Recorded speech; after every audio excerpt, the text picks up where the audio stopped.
When I first heard about the Northman, I honestly couldn't have been less excited. We have been going through a heavy wave of Viking media for the last 10 years, starting with Marvel's Thor in 2011, and then with the Vikings TV show on History Channel in 2012. And since then, we have had a plethora of Viking stories come across the screens in our lives, including big-budget video games like Assassin's Creed Valhalla, God of War, and Hellblade: Senua's Sacrifice. This year alone, we have had the new Vikings Valhalla and The Last Kingdom release only weeks before The Northman was supposed to release itself. All of this has me asking myself, do we really have room or need for even more Viking media? And for Robert Edgers, I believe we do. Edgers is a young director at only 38 and only has 2 movies under his belt going into this Norse epic, but those 2 movies have attracted a huge cult following. The Witch released in 2015 to a very small but loud applause. It was a simple story about an early American settler family plagued by a demon that threatened to take away their children one by one. Personally, I found The Witch to be a beautifully haunting but slow developing suspense film that I never really desired a second watching of. But after seeing Edgar's second movie, The Lighthouse, in 2019, in all of its square aspect ratio glory, I was officially hooked on his style. It's one part Shakespearean epic and another part Wes Anderson art house, filled with long takes, dramatic monologues, and heavy imagery that really scratches my desire for well thought out films. The Lighthouse in particular showed a care and a love for the dark tales contained within nautical mythology. It also showed the very unique attention to detail that Edgers puts into his work, especially with the dialect created between Robert Pattinson and Willem Dafoe as the only 2 actors in the entire film. But ultimately, The Lighthouse and The Witch were small productions with limited sets, locations, and performers. The Northman is an epic spanning multiple locations and years, all with a star-studded cast, and this is also Edgers' first take on heavier action scenes. So the only question left to answer is if this young director was able to pull off his biggest and most ambitious project yet.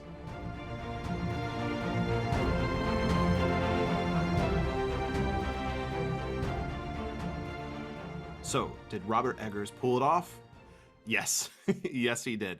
So I just got back from seeing it, so you're getting a very raw review here, but I'm still going to try to divide it into 3 different sections. So first off here is going to be spoiler-free stuff. Basically, should you go see it? Like when you watch this review, should you go see it? And then we're going to move more into the filmmaking aspect of it, and we're going to get into a little bit more spoilers. And then finally, in the end, this is going to be a segment for my Norse mythology enthusiasts, my Norse pagans, my Viking enthusiasts, and I'm going to break down the notes I took while watching it and breaking down individual scenes that stuck out. So that'll be completely spoilers, and I will let you know in each segment what spoilers to look out for. But the first segment here ultimately is answering that question. Did he pull it off? And 100% yes, he pulled it off. Was the movie perfect? No, it was not. Of course it's not. There's hardly any perfect movies out there. And so I do want to focus on some of my criticisms of the film first off, because these are the things I think a lot of people watch reviews for, is reasons why they might not want to see it. Because the back end of this video is probably going to be a lot of gushing over the movie and a lot of the nuances I really loved. But ultimately, should you go see this movie if you like Viking stuff? Yes, you should definitely go see this movie if you like Viking stuff. Should you go see this movie if you are a Norse pagan? Yes, you should go see this movie if you are a Norse pagan. Now, are you a family that has strong values and doesn't like nudity and blood and savagery?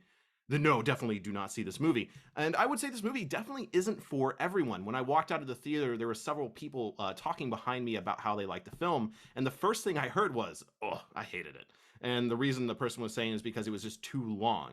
Now, the movie only has just over a 2-hour runtime, but the reason I think someone might think this movie is too long, and this is something I notice as well, is the first 30 minutes of the movie are very, very, very action-packed, and a lot happens in the first 30 minutes. And a lot of the really cool big moments were in the first 30 minutes as well. And then you end up in this basic hour-long plot development section. Now, it's not bad. There's still a lot of really good moments here, but at the same time, it does slow down a lot. When you look at the different acts broken down, Act 1 is amazing. One of the best 20 minutes of a movie I have ever seen, especially a movie evolving around Vikings.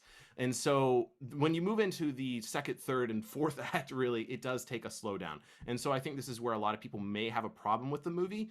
And again, I am looking forward to seeing it again, but I will probably end up just watching the first 30 minutes or so and then kind of petering off after that, go grab something else to eat or play on my phone. But that first 30 minutes is always going to grab me, I think. Now, there was one worry I had going into this that was actually pretty well solved. So, when watching the basic trailer for this, it was a revenge story. It was about someone getting revenge for their father's murder. So, my main worry was that Amleth, the main character played by Alexander Skarsgård, would become one dimensional. And at first, this was the truth. He was pretty one dimensional, but he has a little character development. I'm not going to say it's amazing. It's still, it's still a revenge story, but there's character development there's a moment. So definitely surprised me that his character development was there. There's not a lot of other characters here that get a lot of screen time. I mean, there is, but not. I mean, he is very much so the main character. The movie is called The Northman, not Northmen, not North people, not North big community. It's Northman. So it does focus heavily on Amleth, Alexander Skarsgård's character, and he did a very good job carrying the role. All right, so here's the dividing line number one in the segments. We are going to start talking about spoilers here, and I do want to make sure you're aware of that, but here is the line. If you are still wondering, should you go see the movie? Yes, I really do think you should enjoy it. Don't take your kids unless you are accustomed taking your children to very, very aggressively violent movies. But for the most part, I think if you're watching this review, I definitely recommend it. Just be prepared for a movie that definitely takes its time. So as we transition over to segment two, I do want to say, if this is your first time watching this channel, this is the Wisdom of Odin. I don't always do movie reviews. I typically talk about Norse paganism, as I am a Norse pagan, and which means I also talk about Viking history and Norse mythology, and I figured it'd be something I talk about on this channel. So if you are interested in Norse mythology, Viking history, or even the faith as it is practiced today, make sure you like and subscribe and all that good stuff. I have over 200 videos on this channel talking about the Norse faith today, and it would be great if you checked them out. But otherwise, let's move into the next segment here, talking about the actual film stuff. So as a YouTuber, I do have quite a bit of film experience now in the sense of editing videos, creating interesting and captivating shots, which I mostly show in videos where I don't do videos reviews. But I do have a video coming out next week, which is our spring gathering as a community, where I definitely have more of my filming talents in there. But I am traditionally art trained, and I've been a film lover all these times. So basically, I'm telling you, I have very minimal credentials to be a film critic, but I do pay attention to things. And I mean, again, I did have my notes here with me. I'm a big fan of art films. I am a little pretentious when it comes to movies, and I definitely pay attention to, the nuances there. And the nuances that I was looking for, that I loved in The Lighthouse, and even The Witch Hat as well, are definitely here. This could have been a dumb action movie, but it is definitely not a dumb action movie.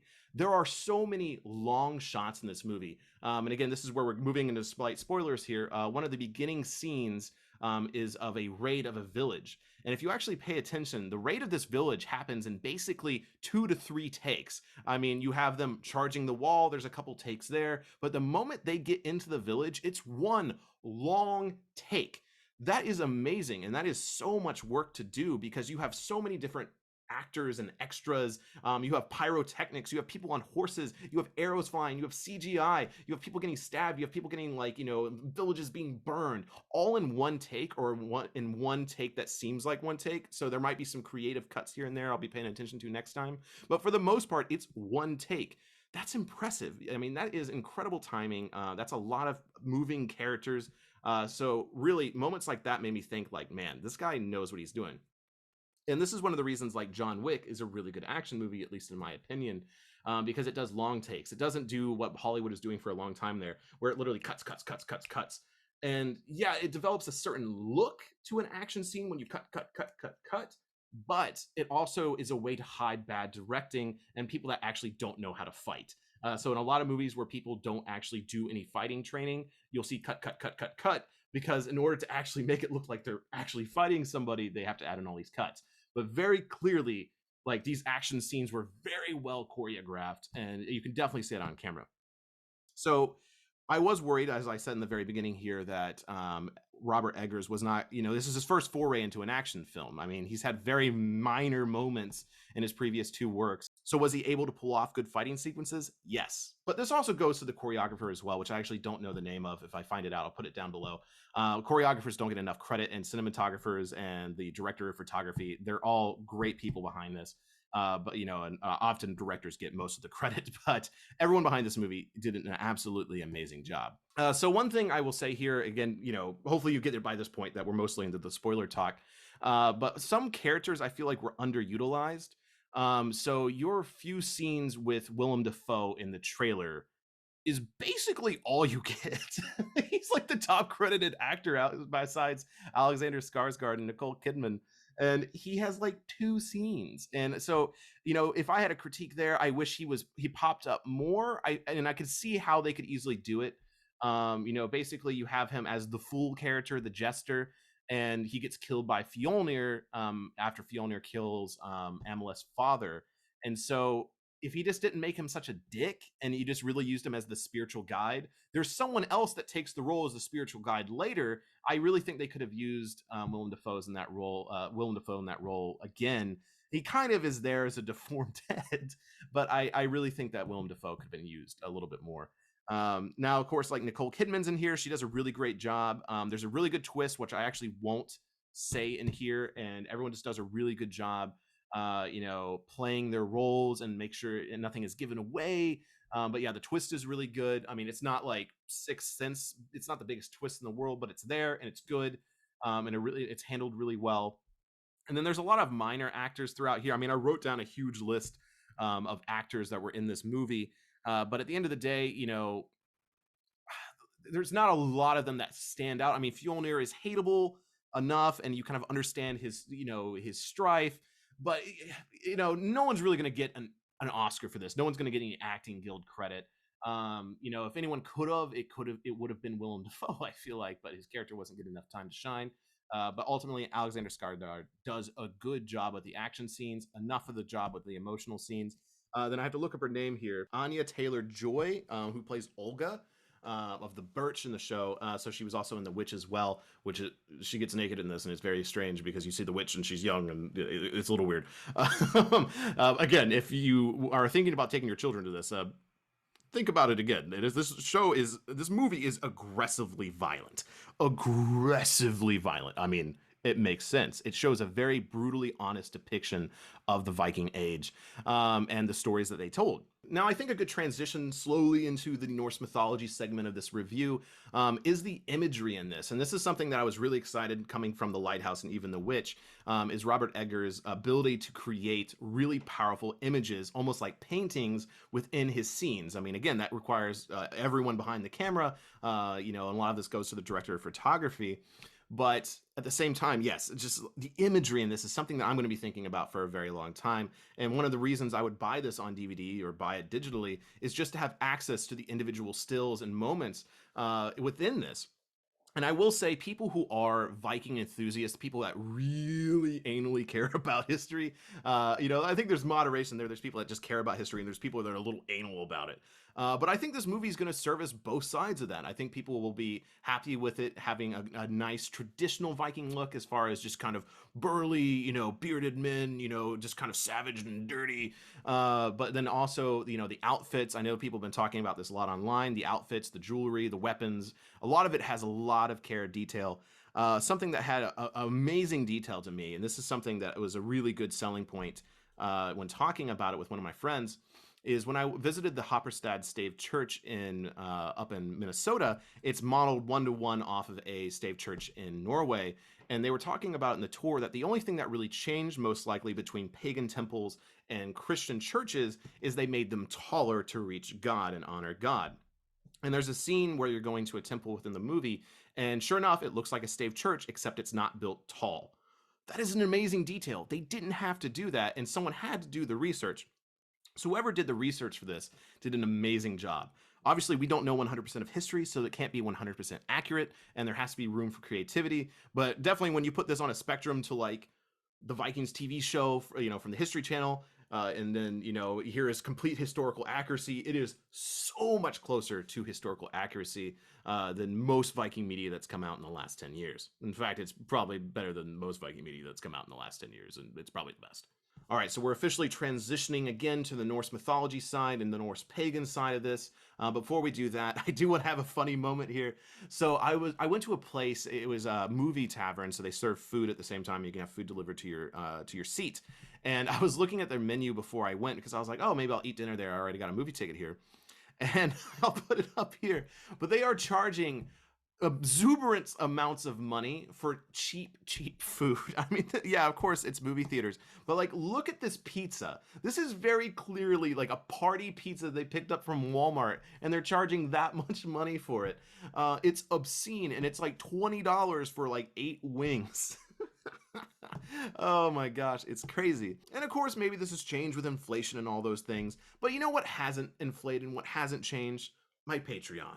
And this is my really cheesy way of mentioning this. If you are loving the content here and liking this video, you know, I am just a solo YouTube creator. There is no cameraman there. There is no lighting expert, you know, clearly, and there is no editor. It's all here. It's all just run by me. So if you want to support what I'm doing here at the Wisdom of Odin, I do have Patreon, and the majority of tiers are cheaper than that pizza at that movie theater.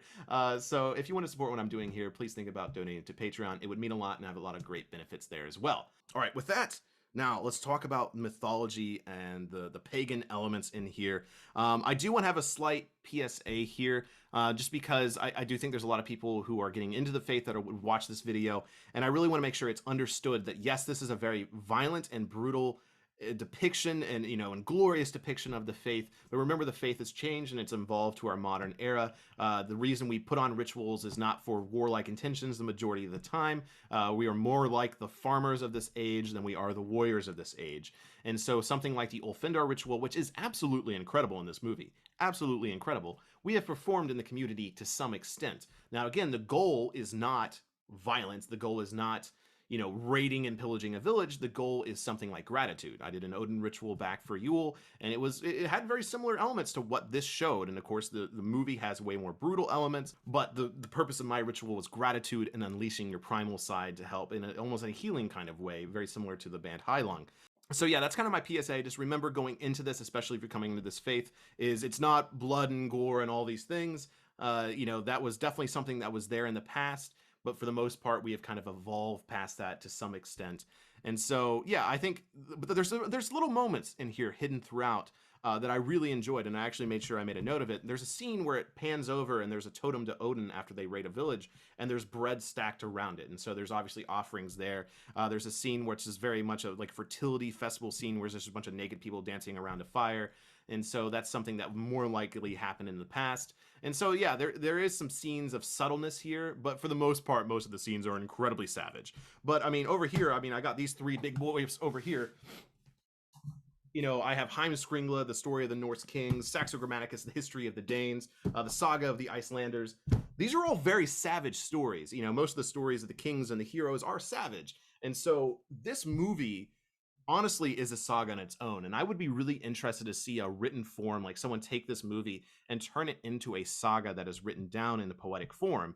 Oh man, and that's something I forgot to mention earlier too, is a lot of the dialogue in this is very poetic and very clearly well written, specifically written for several reasons. So watching the characters conversate and the way they talk to each other, it's definitely not normal. It's very, very poetic. Definitely feels like a saga. It feels like it's from the Poetic Edda. Feels like you're watching a tale of a hero, a tale of revenge. I mean, truly amazing depiction and live action recreation of what a saga would look like visually. Honestly, you know, explaining television to the ancestors of the past would be difficult, but I honestly feel like if you would have shown them this movie and they would understand what a movie is, they would see it very similar to their sagas. And I think it really pays homage to the way the saga is played out. So a few standout scenes I definitely want to call attention to. The Ulfindar ritual was absolutely incredibly done, where the men all get around a circle, they call chants, they call to Odin, they howl to the moon, and they become their beast form. Amazingly done. The Draugr scene, where he actually goes into a tomb to get a sword and he fights a Draugr, and he has to fight it with spiritually more than he has to fight it physically to get this sword. Awesome. The imagery with the Valkyrie riding the Valhalla, the imagery with Yggdrasil, amazing. Most of anything that this movie touched as far as Norse mythology and pagan elements were absolutely incredibly done. And and I honestly think, put that line in the sand. I think this is the new standard for Norse pagan content. And something that really gets me excited is thinking that I honestly thought that Norse pagan content and Norse mythology content was starting to die off. I didn't hate Vikings Valhalla, but it definitely didn't feel like an evolution. It didn't feel like a step forward. It definitely felt like the decline. And so I haven't even seen The Last Kingdom. I've heard it's decent. But I definitely feel like we were starting to see the decline of Norse pagan media, Viking media. But this shot it straight back up. This set the standard so high, and the fact that you can talk about this. I mean, look at Thor, Marvel's Thor. Look at Beowulf of the past. Movies. If this movie came out 10 years ago, it wouldn't have been accepted, I don't think. So the ground that this movie covers and really again sets that standard for what Norse mythology can be is incredible. Because again, this isn't based off a known saga, at least not one I know of. It could be perhaps, but for the most part, this just creates its own story, shows its own characters, creates its own parables, and it's still really good. And I think there's good lessons in here. There's lessons about revenge and love and family and honor and oath swearing and what it is to be a good father and a good mother, what it is to be a bad father and a bad mother, what it is to be a good person, and ultimately those lessons about death. Is a lot of the hero stories of the past had hard lessons in the end, and this had hard lessons as well. And so really on the Norse mythology and the Norse pagan elements, absolutely incredible. This movie killed it. And yeah, I mean, I would be surprised if people find fault with it. I'm sure people will, because the internet is the internet. But for the most part, I think it did a great job. The only critiques of this movie I have are really the pacing. I think, again, was a little off. And maybe it's just because I wanted more of these amazing pagan scenes. So I really want to start closing out this review. I don't want to get it too long. And I think we're going to end up doing a podcast episode. So if you want to hear more about my ramblings, I do have a podcast called The Folk Podcast. My co-host there, Ian, is going to go watch it. And I'm pretty sure we're going to get James back on the show, who we've had on recently. And we're going to talk about it and gush about it probably for several hours. So I'm going to save a lot of the in-depth conversation for that. But for the most part, I just want to give this review a little bit of spoilers in here. I wanted to start that conversation. Amazing movie. I mean, if I had to give it a rating out of 10, I would give it a 9 out of 10 for sure. And as far as the Norse pagan elements, Norse mythology elements, it gets a 10 out of 10 in my book. So absolutely incredible. Again, go see it if you haven't already. Hopefully you haven't watched all these spoilers. I gave you so many warnings, but you did it to yourself. So yeah, amazing movie, incredible movie. We'll be thinking about it for some time, and I'm even going to go see it again tomorrow. So I hope you enjoyed this review and this conversation. Go check out that podcast here in a couple days if you want to listen more to what I thought about this movie in depth, which will probably run well over an hour. I don't want this video to go over an hour. But yeah, let me know down below what you thought of it. Try to keep the spoilers out of the comments. I don't think that's fair to people, especially if you made it this far. But otherwise, thank you so much for joining me for this video and this review. And thank you to all the amazing cast that made this movie happen. It wasn't just Robert Eggers. It wasn't just Alexander Skarsgård. There were hundreds of people behind this film, all having an amazing hand in it. This is a movie that people should be proud of. It's a movie I'm really excited that I saw. So thank you so very much for joining me. And until the hall, Skull.